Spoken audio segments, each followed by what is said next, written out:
There are a ton of slept-on weapons in this game that literally nobody uses, and Freya's Francisca is definitely one of them.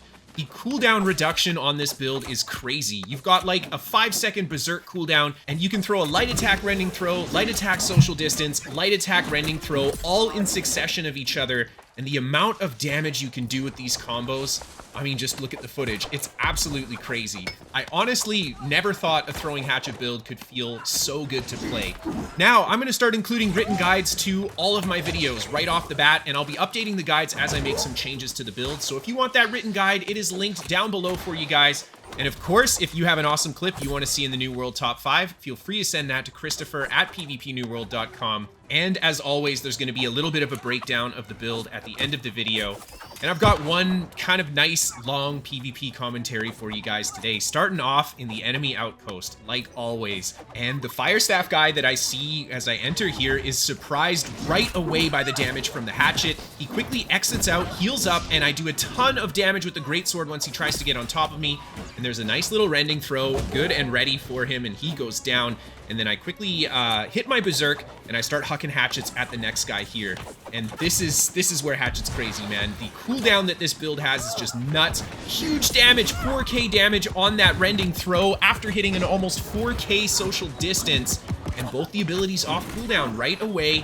And I quickly find myself actually in a pretty sticky spot there, forced to pop my ultimate. But the utility that we have with Hatchet and Greatsword, excellent for survival. Lots of mobility on a build like this too.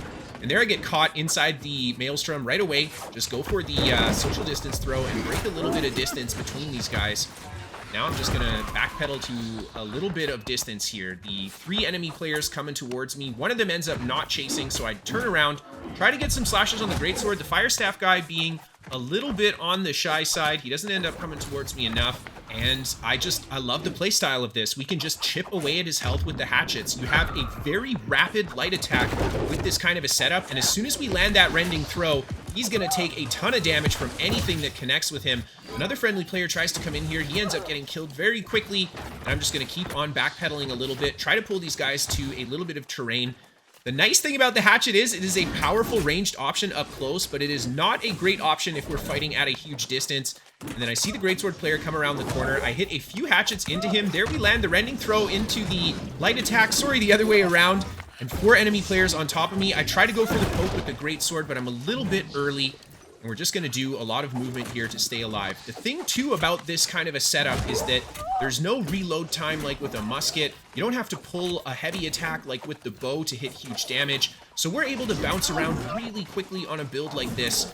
And one of the enemy players ends up retreating. I get big damage with the Greatsword. I go for the poke. We take one enemy down with the Steadfast Strike. And I am actually trying out the Purifying Steadfast Strike. I really like that perk, and it was actually suggested by you guys for me to try this guy out. So yeah, taking off those negative effects, especially against a fire staff guy, really effective. And I see this guy low on health, and I just start hucking hatchets at him. Man, I'll be honest, my aim's not amazing, but there we do connect the rending throw, and that guy does not escape. Now it's just me and this very tanky boy left, and I just try to feed him some hatchets at a distance. He's blocking with the Greatsword, but he does not have the ranged block on his Greatsword. Switches to the Sword and Shield, and then I just start hitting him with those heavy attacks. He ends up hitting me with the stun and running off. So we move on to the next part of this clip. I try to break into the door. I don't have any success as more reinforcements come outside, and I got that bear in the way. I actually kite these guys around for like 2 minutes prior to what you guys are seeing here, but that bear is just eating so much of my damage. Finally, we managed to break aggro from the bear, and now I can try to deal with these guys here. I go around the corner.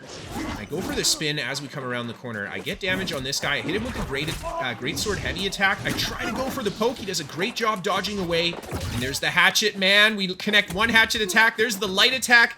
Switch to the Greatsword. Nope, it's the rending throw that finishes him off. And now the other player just on my tail here. He's swinging his hatchet, but he's not running that throwing hatchet, man. He's not ready for the Freya's Francisca. We end up getting good damage on him there. Really good damage on the crosscut. And then we hit him with the Steadfast Strike to finish him off. And I head back towards the gate. And the Sword and Board Hammer player ends up coming back out again to put some damage into me. I managed to get a okay trade with him there. I do a little bit more damage than he does to me, but he ends up healing up right away with his potion. So I chug my regen pot, and we've just got this bear in the way still. Oh my gosh. There's a big heavy attack. Good read on him as he comes in with the with his leap. We finish him off with the Greatsword. I really like this pairing. Greatsword is such a powerful melee weapon.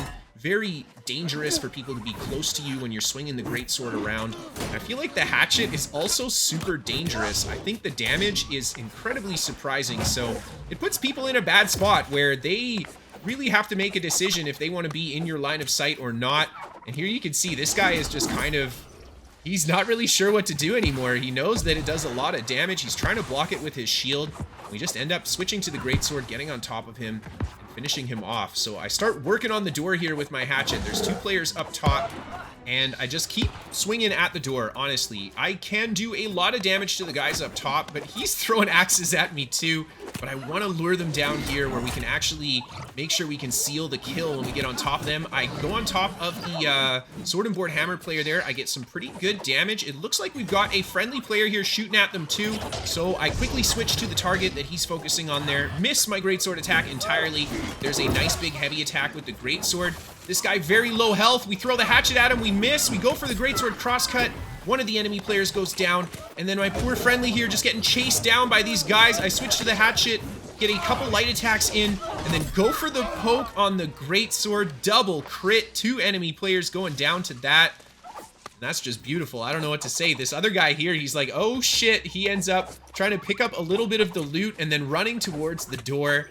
And we're just going to feed him those Hatchet attacks. This build was super fun to play. I'm going to be playing a little bit more of it, so I'll get some more footage for you guys. I honestly got quite a bit of footage today, and I didn't share all of it in this video, but I'll make sure that we get regular uploads. Holy crap, what a fun build. I went for the 300 dex kind of setup on this because I really favor that stun break on weapon swap, but if you want to go more damage, you probably want to do 350 strength and then the rest in dex. And then taking a look at the Hatchet tree, we've got a very damage-focused throwing Hatchet tree, but we're using Berserk. I know maybe you'd be tempted to use all 3 of the throwing Hatchets, but since the cooldown does affect Berserk when we land any of our throwing skills, I really, really like using Berserk. We've got like literally a 5-second cooldown on Berserk when you're landing attacks. So yeah, really enjoying that. The Greatsword, I would love to have Trenchant Strikes instead of Vicious, and probably Keen Speed. And then this Hatchet is amazing. I went with Vicious because we want to see those big crits, but you could go for Attunement here as well. Hatchet has a really high crit rate when you play Throwing Hatchet, thanks to that one crit passive that you get every 3rd thrown Hatchet as a guaranteed crit. So I like Vicious. I think it's a really good call. And then my gear's not amazing here. The ideal perks would be Enchanted Ward, Refreshing, Shirking Heals. Gotta have Hasted Vigor. And honestly, if we had the Refreshing Distancing Throw, that would be the icing on the cake for this build. Even more cooldown reduction on the Hatchet, and maybe even going for the Nimble Coat for more cooldown would be a good way to do it too. And then the jewelry, this is pretty much BIS. You could add whatever artifact jewelry you like there. There you go, guys. Short and sweet. There's a written guide linked down below, and I'm streaming on Twitch again, so hope to catch you guys there. Have a great one, and I'll see you next time.